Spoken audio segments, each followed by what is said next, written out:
What's going on, true Blazer fans? It's Tori back with another Monday mailbag. Before I jump into it, tomorrow I will recap the past 4 games. I'll try and get that out in the morning. It'll probably be a 2-part episode, 20 minutes of footage broken down for you guys. I've spent a lot of time already compiling some footage for that, so expect that tomorrow. And then on Thursday, I'll recap the final 2 games of the season.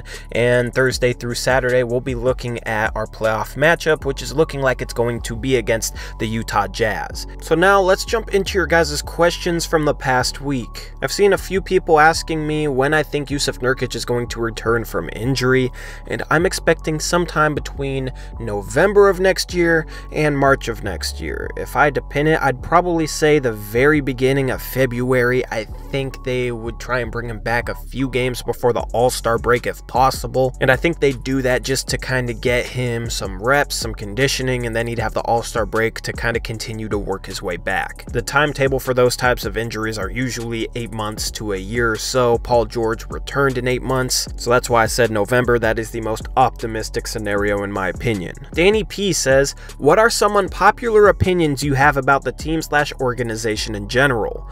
And I think my main one is I don't think Terry Stotts is as good of a coach as other people think he is.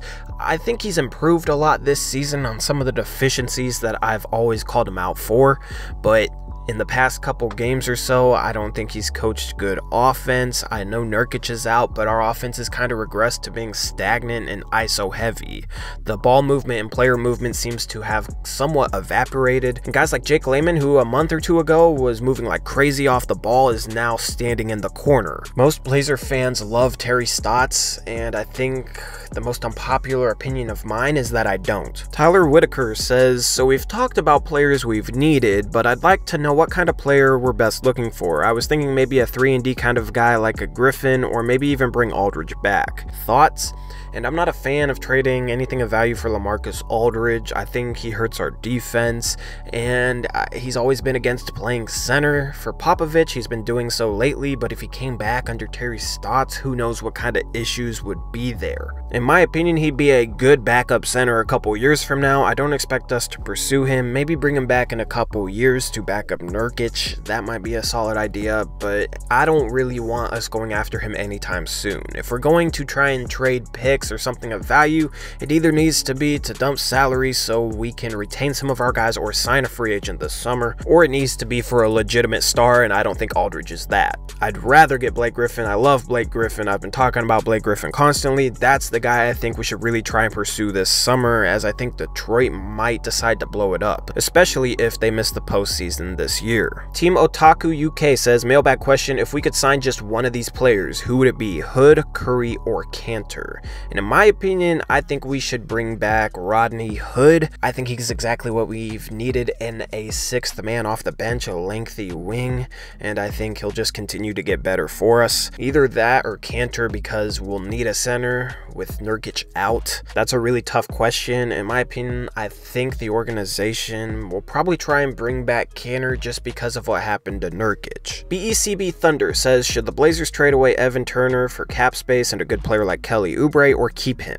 First off, Evan Turner has negative trade value because of his contract. We'd have to give up a 1st-round pick just to trade Evan Turner for cap space. There's no way we're going to get a good player or anything of value back for Evan Turner, so a guy like Kelly Oubre will not be traded for Evan Turner. The Suns would never do that. Kelly Oubre is also a free agent this summer, so he can't be traded regardless. Military 64 VS says, now for my mailbag question, if we could pick up any of the free agents this year, who would I pick up? He also specified that he wants to exclude KD and Kyrie, which makes this a little bit more interesting of a question. I'd want Klay Thompson. Klay Thompson isn't realistic and we don't have cap space, but if you could have that guy as our starting shooting guard or small forward with his 3-and-D potential, I'd want him as our starting shooting guard, and then you could maybe trade CJ McCollum for a Blake Griffin type. I think that would make us a contending team in my opinion. Once we get close to free agency, I'll talk about some dream targets, but also some more realistic targets. Zachary Brem says, who is their ideal playoff matchup regardless of where the Blazers end up being seated? And it was honestly the Los Angeles Angeles Clippers. I think we'd have a very good chance of winning that series. But right now, it's practically impossible that we're able to match up against the LA Clippers. So it's looking like it's going to be the Spurs, Thunder, or the Jazz. And out of those three teams, I want the Spurs. I think they would be the worst at trapping the pick and roll. Their bigs aren't all that mobile, and Rudy Gay isn't a good defender. They've been starting Rudy Gay at power forward and LaMarcus Aldridge at center. Those guys don't really scare me defensively. So I don't think you'd end up with a situation like you would with OKC or maybe even Utah, which they like to go small and play Jay Crowder at the power forward position, where those teams could put out lineups that could trap the pick and roll. I think that's our Achilles heel going into the postseason, and I don't think the Spurs could really exploit that. Juan SJD talks about us possibly pursuing Gordon Hayward, and I don't think that Boston will trade him. I think it would look bad on their part. That guy reunited with his coach to play with Brad Stevens and try and win that city a championship, and then he got hurt, and now he's still working his way back, and at the end of the season, he's actually looked a bit better, a bit like his old self. So I don't think that it would be a good PR move for Boston, but then again, Danny Ainge traded away Isaiah Thomas, so he'd probably be willing to trade away Gordon Hayward, but I don't think it makes sense for them to trade away Hayward because he doesn't have much trade value right now, and lately, as I said, he's looking a little bit more like his old self, so I think they're just going to hope that he turns into the Utah Jazz version of Gordon Hayward after that injury instead of trading him away for minimal value. One suggested Myers in the second round pick, and there's a couple problems with that. First off, Myers in a second probably would barely net you cap space. For a team like Boston, they wouldn't want that at all. For Gordon Hayward, that's terrible value, and that's nowhere near enough. But also, it doesn't match salary because Myers Leonard only makes $11 million a year, and with us being over the salary cap, we can't bring back more than 125% of the salary that we're sending out. Gordon Hayward makes around $30 million a year, so Myers alone does not match Gordon Hayward's contract. GG Snub says, you mentioned Nurkic returning next year. Do you think he'll be back and playing at 100% at this time next season? Because I've heard that the rehab process could take closer to 2 years, and I think that he'll actually recover pretty well. I think he'll be close to his old self when he does return, just as long as his mentality isn't suffering from the injury. He's not a guy who relies on athleticism like a wing, like a Paul George or a Gordon Hayward. He's a big man who relies on his smart play, his touch around the rim, knowing where to be defensively, a bunch of stuff that, in theory,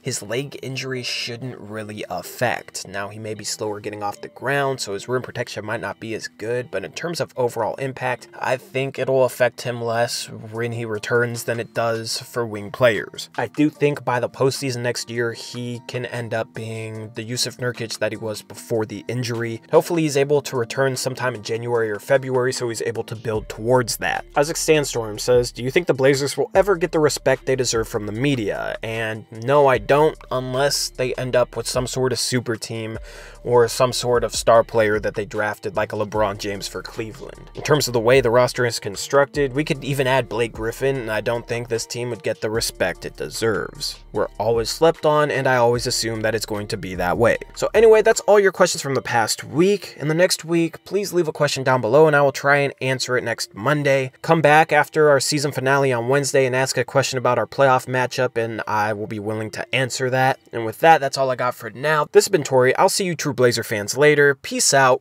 Go Blazers.